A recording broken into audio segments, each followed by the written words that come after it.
Веднаш со доаѓањето на новата локална власт во Охрид и формирање на новиот менеджмент на меѓуопштинското предпријатие, јавно предпријатие Проаква, во јануари е стартувано со анализите и комплетната длабинско снимање на состојбите како на колекторскиот систем и прочистителната станица, така и состојбите економски во предпријатието. Бројките кои стигнаа до владата беа фрапантни, едноставно стануваше збор за тотално запоставен проблем, заборавање на начин било каков да се решат проблемите кои биле натрупани со години.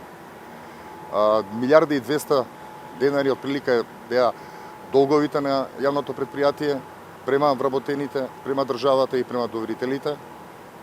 850 милиона денари беа вкупните побарувања кои ги имаше јавното предпријатие, кои никој не се заложил да ги со никаква активност да ги обезбеди тие средства.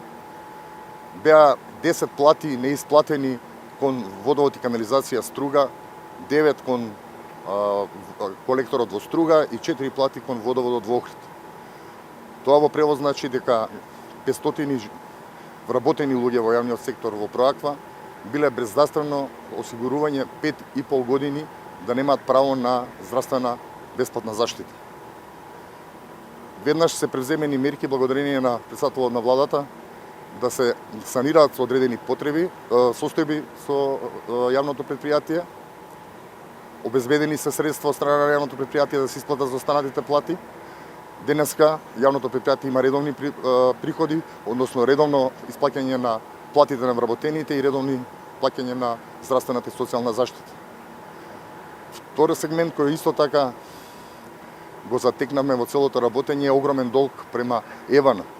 Негде по 500 милиони денари е долгот кој Проаква го должеше. Државата ги почна да го подмирува тој долг, со тоа да се доведе предпријатието идно да има чиста состојба, да може непречено да работи и да го сервисира понатаму колекторот во Охрид. Најлош показател како се функционирало во претходните години е што се немало сенс за оврска од 4 милиона евра, 260 милиона денари се обезбедат да бидат санирани, иако ги знаеле проблемите, ги санираат овие проблеми. Користени се средства за разни намени, за фасади и за споменици, но никако за решавање на овој проблем. На едно богатство природно кое го имаме затекнато во оваа наша држава и кое што е под заштита на УНЕСКО. Се надевам дека понатаму новиот менеджмент ќе продолжи вака да работи и да го одржува езерото, да биде секогаш во функција и никогаш да не се повторат овие проблеми.